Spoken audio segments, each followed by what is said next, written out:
5 அப்படின்னா ஒரு நாளைக்கே கணக்கு வச்சா 21,600 தடவை நம்ம வந்து மூச்சு விடுறோம் அப்படின்னு சொல்றாங்க.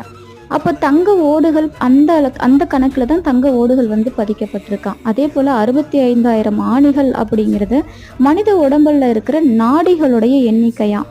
ஸோ அந்த காலத்திலேயே இந்த இந்த நடராஜருடைய கோவில் எவ்வளவு ஒரு நுண்ணியமா வந்து கட்டப்பட்டிருக்குது.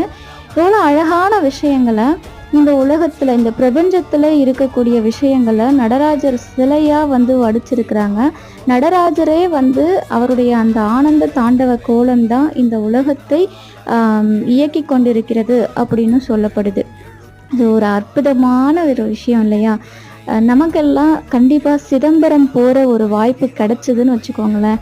அதை விட பெரிய பாக்கியம் அப்படிங்கிறது வாழ்க்கையில் எதுவுமே இல்லை. மனிதனாக பிறக்கப்பட்ட ஒவ்வொருத்தரும் போய்